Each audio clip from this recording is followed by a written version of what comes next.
Second day lift ang hapapasat ka.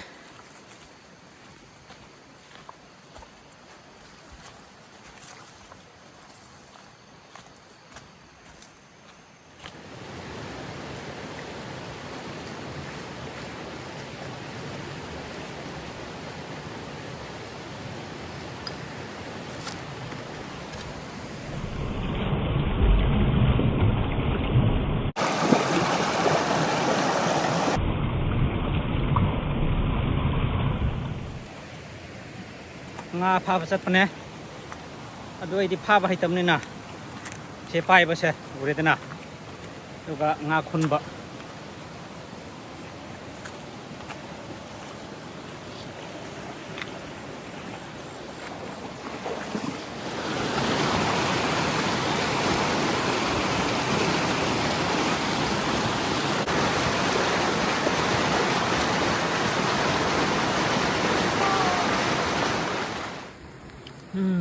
nga khun masih gisiruk na masih khul laga kajai masih se makok metra di makok tak thadre di hore hingal lakani basa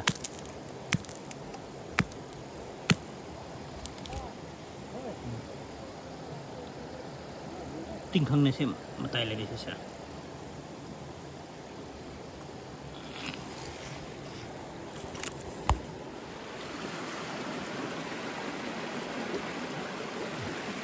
sak man ba nga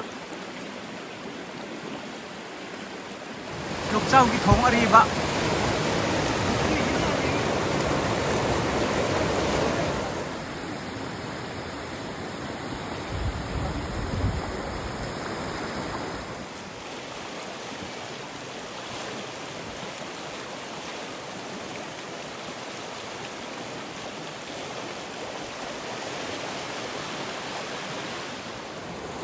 chau ki thong nâu ba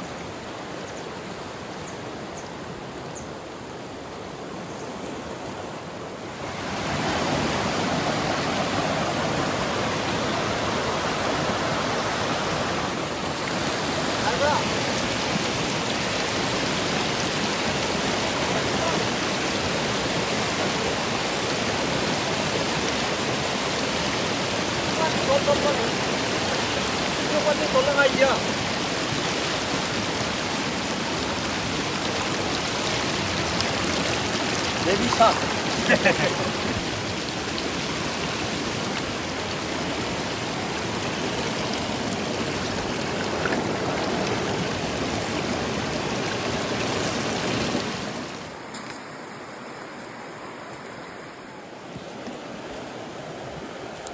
Có mùi đúng không?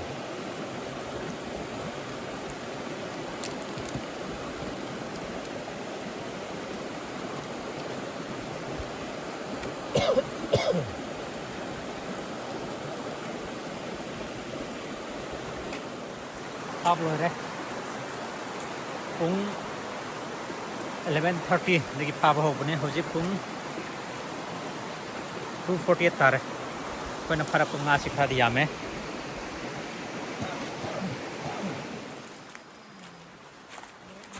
nga pha di am nungai kumak paga yum ka paga ina phai gwa se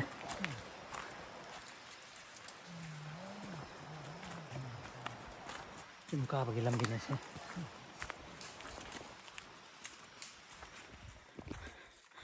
after 20 minutes of walking highway yoksile se highway ta ba no bukhun do ne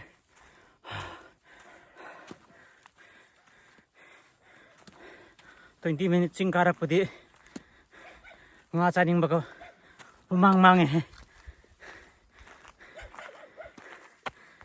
se national highway rom ni se Myanmar more ta ba lambi se kun no ba ta ba main road tarak pudi ba khan nuai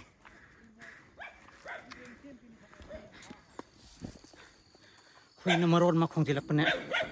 sakhang da ba no buni na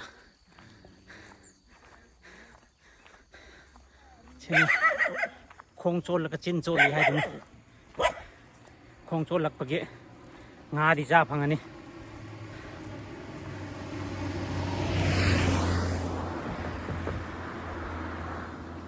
ไหวเฮ้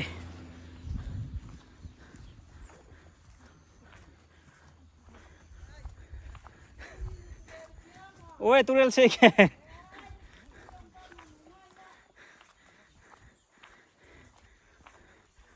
คงโจรแล้วก็ชินโจรลีให้เราสไอ้กุมบะมีกระจัดละดิ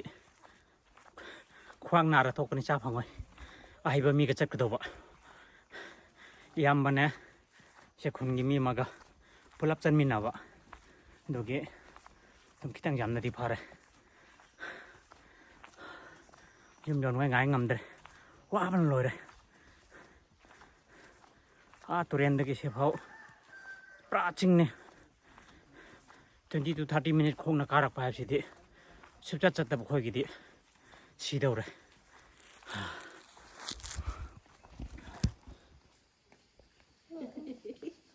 โอ้เนสนาวฟันรีบอนหนูยังหินกับบัสซี่ลอยมวยฮัลล่างเลย ไอ้กินปีไอ้กินนั่นงาบุรัดนี่ไงรีบะก็มาชีตัวหลักนี่กันเลยโอ้ยโอ้ยฮัลโหลฮัลโหลฮัลโหล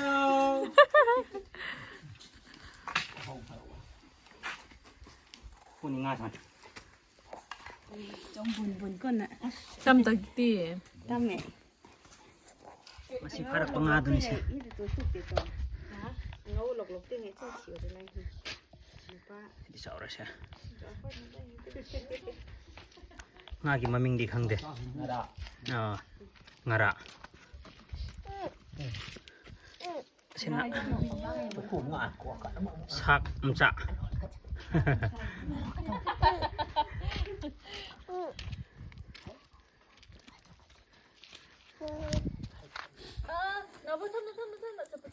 nga share da jen bhau re sa ko mi hum chat bane ba ai pha ba hitre so ai gi share phang dori ne sa somda amcha khoi so bo khoi han jen ga do ba so bo khoi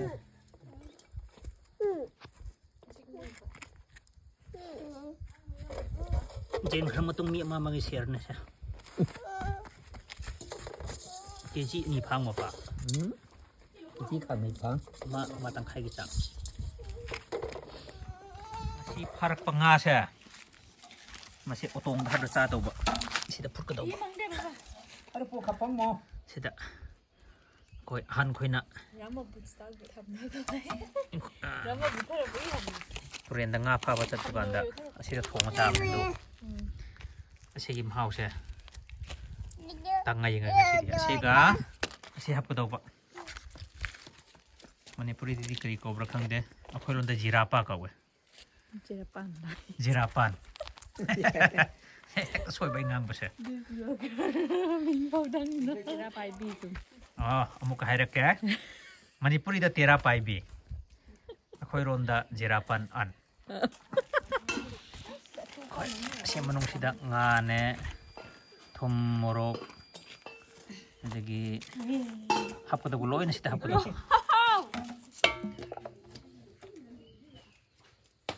이파기 탕제 시공부 본치도 오드리세 고창마 이파기 서우리세 Kita an min di kita bai bi de. 예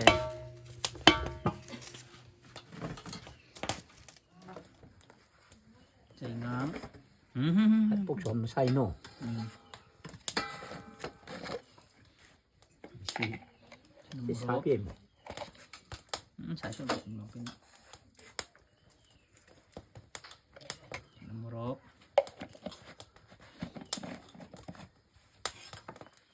제가 톰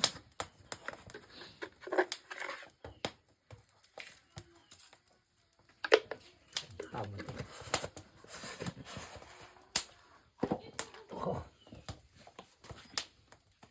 아니죠.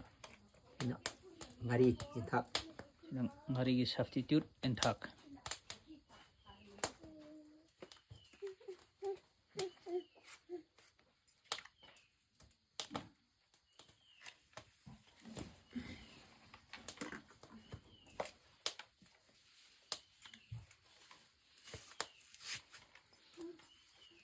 민비 하바가 뭐 มีเปรี้ยวไป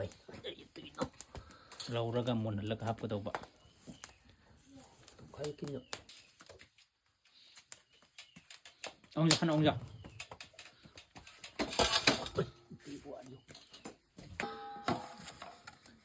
cái vào tông sẽ phải là chạm phần mà tung được sẽ hấp tàu đi làm gì chạm vào lối đấy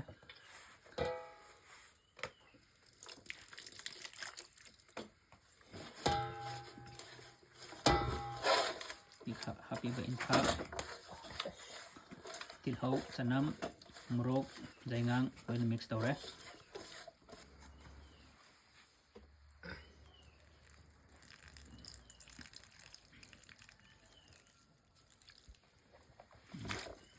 nga do masai makuk to ni sid hape mix tawre do ga pika 피라고. Pinisiyo. Piniyo at ripay apa nga. tong nang hapa ni sen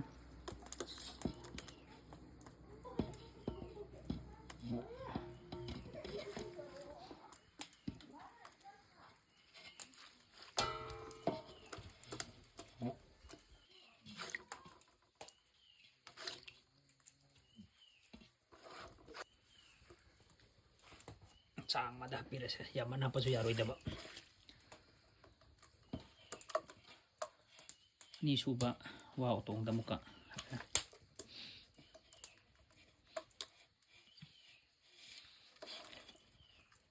sigi sida chaban ma hawi tongan ba yam hauba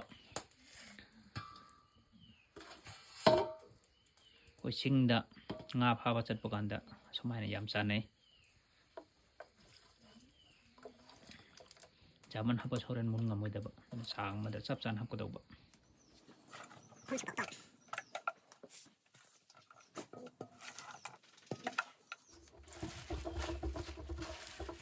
sai ki tera pai bidune sina seruk hum thona khai doi sai otong hum ni na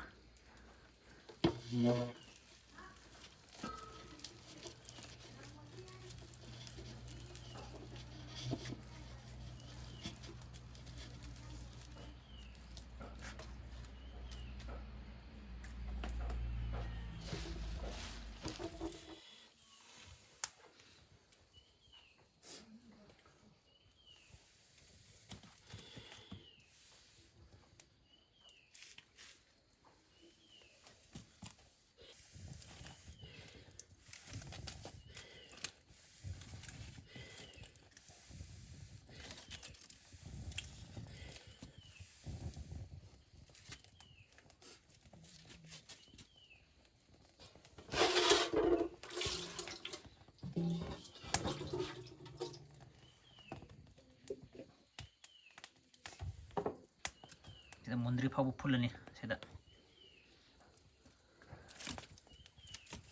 wa si yam thabani se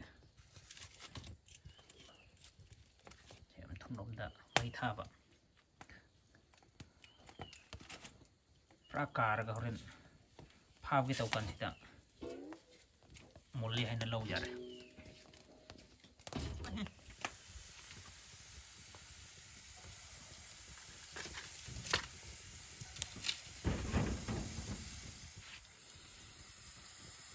dây chân xin lé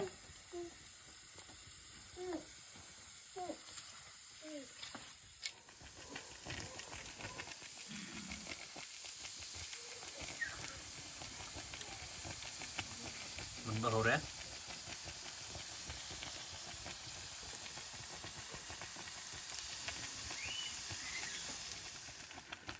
một người đầu đấy học gì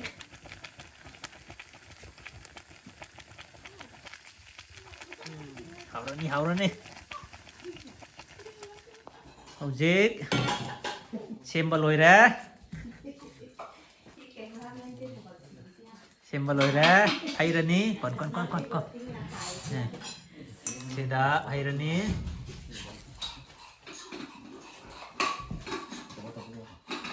tung ta thùng băng á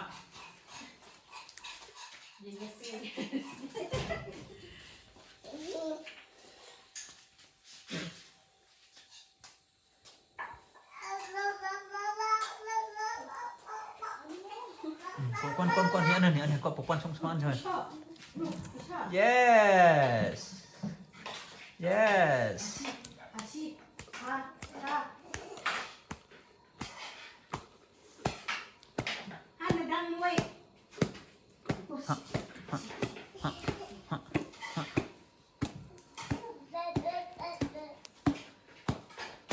ok không han nó ba xuống ki o tong 안개 주세요. 하나 스나우파도 하 oh haurani the next one koncho the next one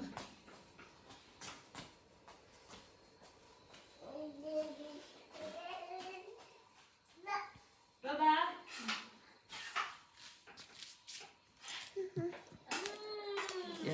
yes kon oh good peace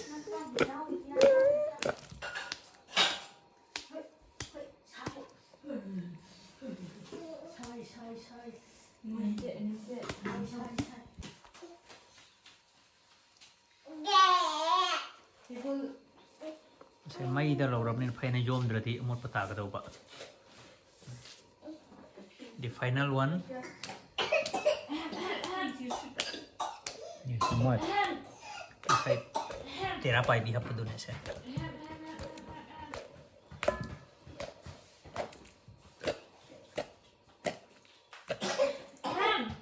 막 사수가 없어.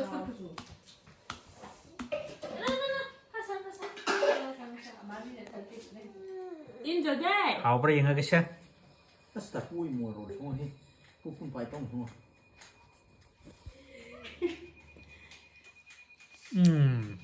em hao ra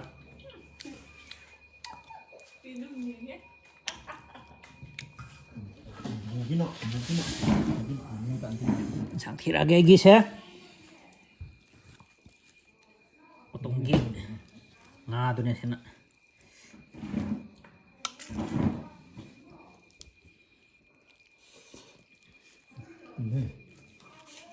mungkin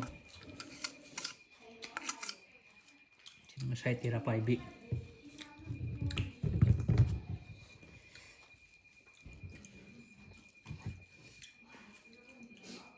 một phút bánh nữa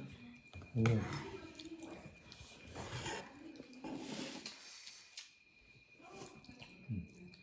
hắn xóa nhiều phòng hắn rồi hilang rồi sao không có kịp hao ra ipan nó thùng mà nè không anh thùng à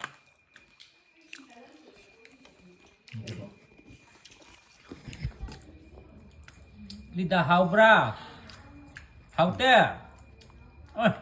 hao biết rồi đó dám hao ra được riêng không bỏ dám nó hao ra sao bao ra Wana thabak sa lab ni na iru jada ka restaurant ga. Thank you everyone for watching. Good night. Sau không? Chưa cũng thấy ngốc.